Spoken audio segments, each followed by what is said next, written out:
Oui, je m'appelle Éric Leblanc. Je suis de la communauté Innu de Uashat-Makmaliotanam et j'ai grandi au bout de la rue Cartier, plus précisément. Et cette communauté-là, on l'a quittée en 1975 lorsque j'avais 9 ans. Et là, maintenant, 48 ans plus tard, après d'avoir retrouvé mon statut Innu, je reviens sur la communauté et j'ai décidé que j'allais réapprendre la langue, m'attarder à réapprendre aussi la culture Innu, tout ce qu'on a vécu un peu quand j'étais jeune. J'ai envie de revivre ça. Tout le côté Innu, c'est très important pour moi de le revivre. Alors aujourd'hui, 48 ans plus tard, je reviens.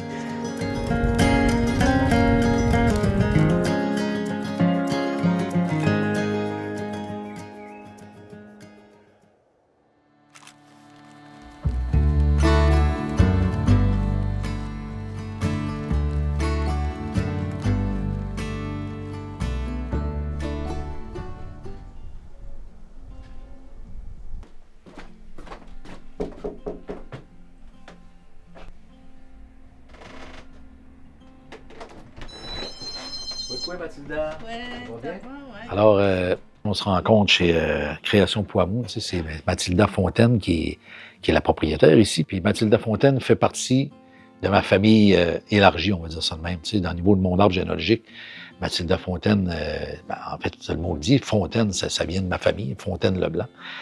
Et c'est une entreprise qui est ancrée ici à Maliotanam. Puis Mathilda, ben, c'est elle qui a confectionné la chemise que je porte aujourd'hui ici, que j'ai eu la chance d'avoir de me produire à l'émission Quel talent. Alors, c'est avec cette chemise-là que j'ai paru là-bas à cette émission-là. Parce que quand j'ai vu cette chemise-là, je suis tombé en amour carrément, immédiatement. C'était instantané. J'ai dit, il faut que je l'essaye. Parce que j'ai vu Mathilda qui était aux Galeries Montagnaise et elle était en train de faire un kiosque, justement, là, d'étaler ses produits, ses créations, de la création Poimoun et tout ça. Puis quand j'ai vu la chemise sur le cintre, là, sur le rack qui est là, en bon québécois, le rack, j'ai dit à Nadia, wow, ma femme Nadia, j'ai dit, la belle chemise. J'ai demandé à Mathilda, peux-tu l'essayer? Ça a l'air de ma grandeur, tu sais. Fait que je me suis dépêché à enlever la chemise que j'avais, puis d'enfiler cette chemise-là. Puis là, je me regardais dans le miroir, puis j'ai dit, tabarouette, ça me fait juste bien. Ça tombe de la bonne grandeur. On a acheté ça, puis écoute, moi, depuis ce temps-là, je la porte souvent dans les... lorsque je vais rencontrer des gens sur la communauté, ou soit au colloque Pakatagan ou à Innu-Nikamu, parce que je suis fier de la porter, je suis fier de l'avoir aussi, puis on me dit que des bons mots à son sujet, à cette chemise-là. Tu sais, je veux dire, moi, je la porte, je suis fier de la porter. Mathilda, elle est fière de l'avoir confectionnée. Puis, tu sais, on a un lien familial à quelque part dans tout ça. Fait que moi, je suis heureux de ça.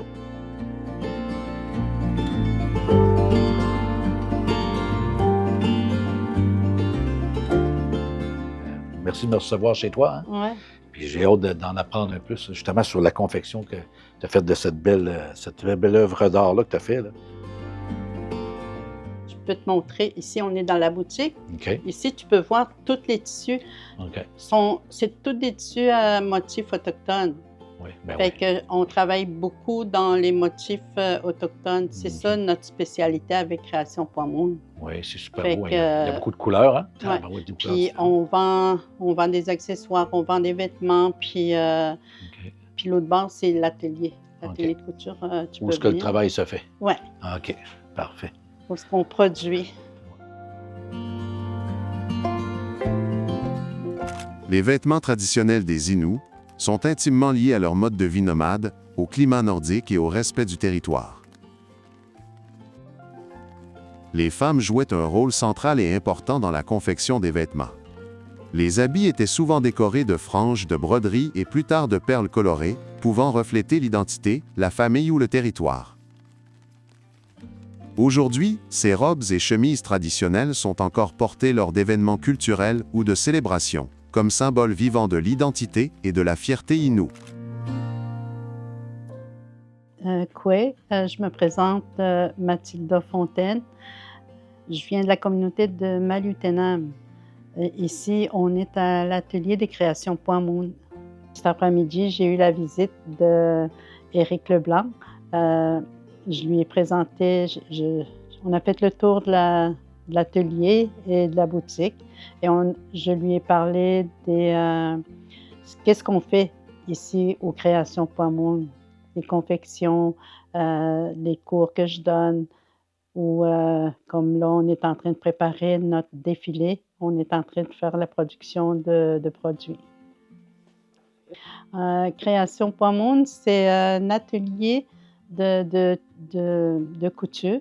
Et Création Poimonde possède aussi une boutique de tissus et d'accessoires de couture. Création Poimonde, le Poimonde, je l'ai pris le nom de ma petite fille, elle s'appelle Poimonde. Et la traduction de Poimonde, c'est rêve. Quand j'ai commencé à faire de la couture, tu sais, j'étais entourée de tantes qui faisaient de la couture quasiment tous les jours, comme ce que je fais à tous les jours.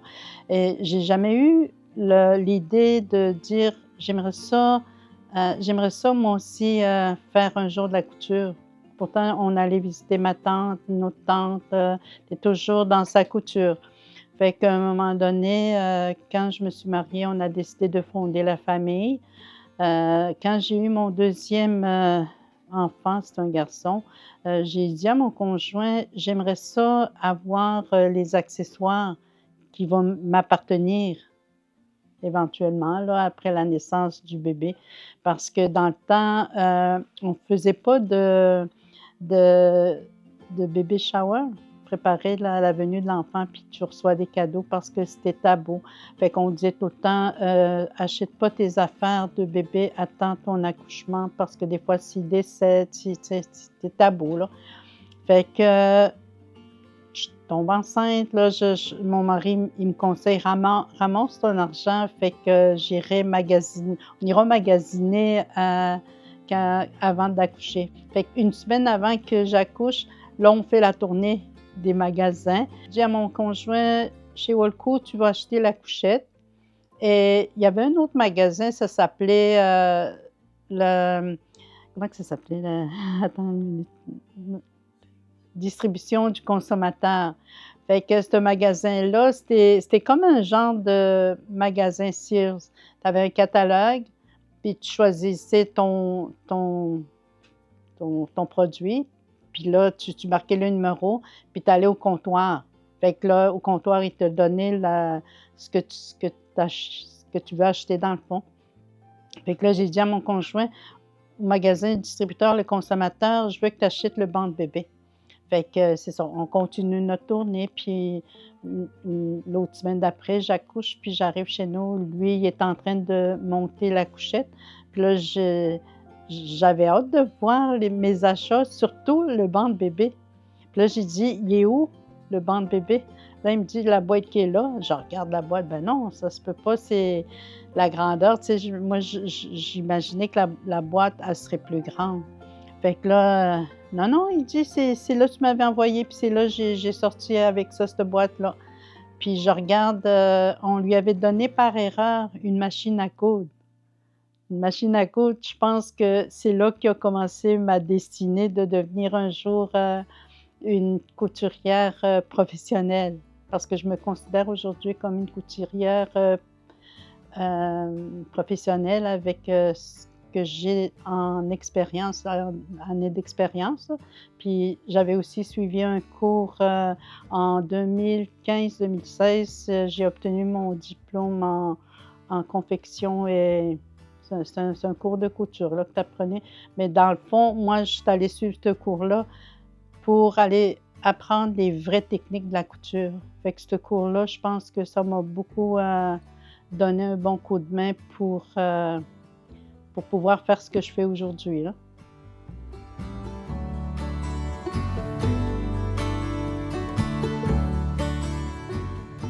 Fait qu'on essaye le plus possible de faire de la production pour éventuellement, parce qu'on se prépare tout le temps d'avance pour des kiosques. OK. Fait que, d'ailleurs, ta chemise, c'est oui. là que tu l'as pris. Exactement, comme vous étiez aux galeries, hein? Aux galeries Montagnaise. Ouais. Hey, moi, quand j'avais vu cette chemise-là, j'ai dit, waouh, c'est super beau. Tu sais, au départ, le dessin qu'il y a dessus, au niveau culturel, les nœuds et tout ça. Puis, en plus qu'elle puisse me faire, parce que c'était la seule qui était là, disponible comme ça. Là. Tu n'avais pas plusieurs exemplaires. Tu avais Non. juste celle-là. Tu sais. Non, j'avais juste ce modèle-là quand tu es venu au kiosque.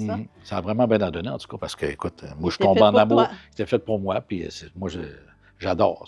Oui, c'est un très beau travail. Tout ton travail se fait ici sur cette plateforme-là? Cette table-là, Oui. il est conçu pour la coupe. La OK, coupe de OK, vêtements. ouais, je vois les mesures. Là. Ouais. OK, Puis, comme des règles. quand j'avais décidé de faire mon agrandissement pour mon atelier, j'avais déjà mon idée que ma table de coupe serait grande comme ça pour pouvoir, parce que je donne aussi des cours de couture. OK. Fait que, avec la table de coupe qu'on a, il y a 4 personnes qui sont capables de faire la découpe de leur... OK, bien oui, exactement, chacun son espace. Oui, c'est ça. J'ai décidé que Création Poimoun allait produire des accessoires, des vêtements, toujours avec des motifs autochtones. D'ailleurs, la plupart des tissus que j'ai en magasin ont des motifs autochtones ou des motifs avec animaux ou des motifs avec des petites fleurs parce que les gens, quand ils désirent confectionner des jupes traditionnelles, ils adorent prendre des motifs fleuris. Fait que chaque pièce que je produis ou que mes collègues produisent aussi, il y a toujours un motif autochtone qui apparaît dans le design du produit. De plus en plus, les Inuits, les Autochtones, on voit de plus en plus les Autochtones porter des vêtements traditionnels. De plus en plus, tu vois, quand tu te promènes en ville, il y a des gens qui portent des jupes. Dans les powwows, ils portent des jupes, des chemises traditionnelles. Puis, ce que je peux remarquer quand quelqu'un vient dans la boutique, si elle achète ou elle demande un contrat pour que on produise un vêtement, quand la pièce est terminée, tu vois qu'ils sont fiers.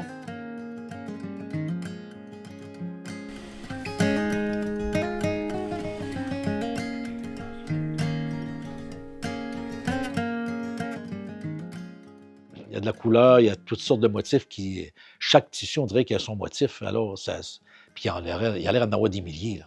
Quand on regarde partout ici, là, puis il y en a à l'entrée, il y en a dans l'atelier directement de confection. Fait que je pense qu'on peut vraiment trouver ce qu'on recherche, puis même ce qu'on ne recherche pas, on peut tomber en amour avec certains vraiment logos tissus autochtones. Je le vois que l'appartenance autochtone, écoute, elle est là aujourd'hui, partout ici. Là. Fait que moi, c'est sûr que je vais revenir. Ça, c'est sûr que je vais revenir, heureusement. Puis moi, je suis fier à cette heure de le montrer. Puis à cette heure que je l'ai dit à tout le monde, bien, je vais continuer à avancer là-dedans, puis à guérir. Parce qu'à force d'en parler comme ça nous aide à guérir. Aujourd'hui, je suis capable de parler sans pleurer trop. Puis il y a encore des bouts qui ont des émotions parce que les images sont là, mais je suis content. Maintenant, je peux le dire, je le verbalise très bien, sans avoir le moton puis pleurer tout le temps comme j'ai pleuré avant, tu sais. Fait que oui, je m'identifie en tant qu'Inou maintenant, puis je suis fier de ça. Puis je vais l'afficher fièrement, oui. Comment ai-je pu survivre sans la revendiquer? Toutes ces années à me poser la même question, qu'est-ce qui est arrivé? Et tous ces kilomètres qui m'ont tant éloigné de ma communauté, mais moi j'y reviendrai.